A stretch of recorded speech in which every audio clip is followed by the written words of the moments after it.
Dahil hindi pa nga ako pwedeng magtrabaho dahil di pa na i-release yung aking working permit at may schedule nga po yung aming pagpunta doon sa local government po dito sa BBI. Kaya naman ito, sasama muna ako sa mga tropa ko. Bali kasama ko nga pala to sa bahay, itong si Robinson. Dahil day off niya, sumama na rin ako pumunta sa Pinaka City. Dahil nga po mahal ang bilihin dito at doon nga po sa may city sa Tortola, medyo mura ang mga bilihin. Kaya naman sumama na ako para mamili rin ng mga stock. Dahil kung kakain nga po tayo sa labas araw-araw ay sigurado ubos yung ating pera at baka kapusin pa tayo. Dahil nga tulad ng sinabi ko sa nakaraang vlog ko, ang mga pagkain dito pagka kinonvert mo sa peso manghihina ka talaga. Sa halip na lalakas ka pag kumain manghihina ka. Dahil nga ang pinakamababang isang kain dito $15. Kaya kayo na lang po mag-compute sa peso kung magkano po yun.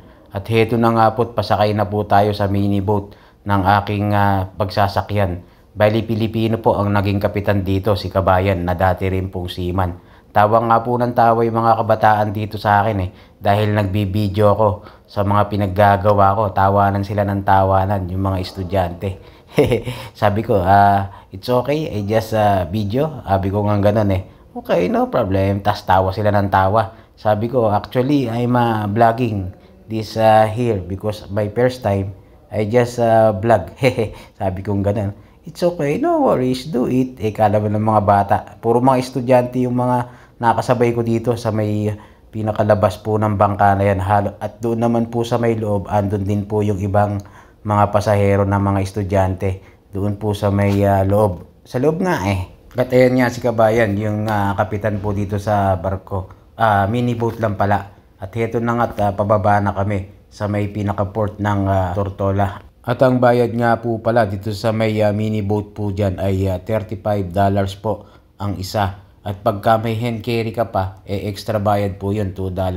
Pero ako hindi na po nasingil ni Kabayan dahil nga po nagpakilala na ako sa kanya na sabi ko nagtitipid din ako, sabi kong ganun. At doon naman po sa van na sinakyan namin ay $5 po ang isa dahil maramihan. At pagdating nga namin dito eto nga mga kasama ko nagkape. Sige ka ako, thank you, hindi na ka ako. Sabi na nilang gano'n, no worries ka, akong magbabayad. Ayun, kaya nilibre nila ako. Kasi nga yung isang order yata ng cappuccino na yun, nasa $8 ba yun o 6? Hindi ko lang gano'n tandaan, basta andun po yung mga presyo nun. At heto, pagkatapos namin magkape, naglibot-libot at window shopping. Window nga lang dahil nga maaga kaming nakapunta rito, kaya hindi pa bukas yung mga store dito sa paikot po ng Tortola, sa tabi po ng port ng mga barko. Dito po nagdadak yung mga barko ng mga cruise ship, yung mga international po na mga cruise line. Correct me if I wrong po kung duck ba tawag doon. O what's up duck? Joke lang po. Basta dyan yung nila, yung pinaghihintuan ng mga barko dito sa mismong pinagpipicturan po namin. At ayun nga, nag-selfie na po yung kasama ko staff. At syempre, hindi rin tayo papatalo. Ako naman ang sumunod na nagpa-selfie. At pagkatapos nun nga po ay aalis na po kami. Sabi nga nitong si tropa magpapagugupit daw muna siya bago kami mamalengke ng aming mga panggamit sa bahay at mga pangkain.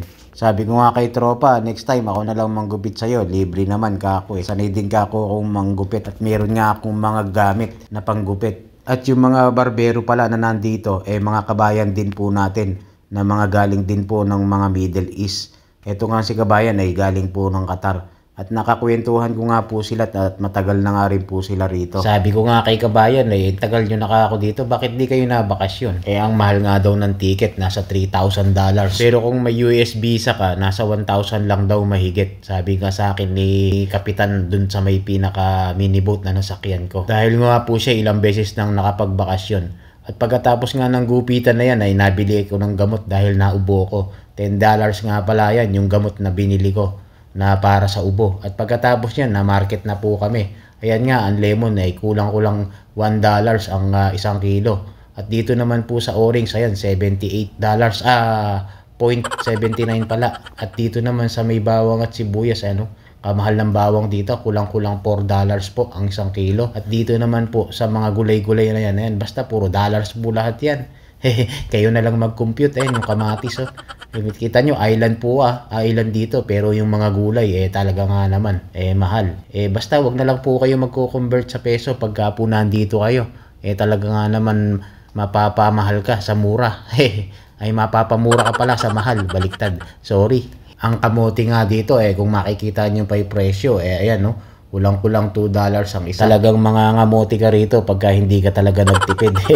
Joke lang po. Pero totoo yun. At heto na nga't nabili na tayo ng mga mga karne. Eto nga't nakita ko yung mamoy. Buti dito may mamoy dahil dun sa may Middle East walang mamoy. Dito meron. Kaya bumili na ako. Namiss ko yung mamoy Tsaka chicken manok. Namiss ko rin yan. Pero yung beef baka hindi mo na tayo kakain. Medyo mahal nga po yung beef baka rito. Kaya yung mamoy lang tsaka chicken manok ang aking pinagbibili.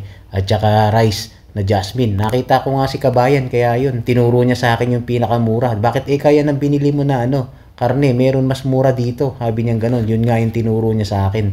Yung frozen, mas mura, kalahati yung presyo. Kaya yun na binili ko. Isinuli ko na lang yung mga frozen, yung mga press na nabili ko. At bumili na ako ng bago. Tsaka yung chicken manok na itlog.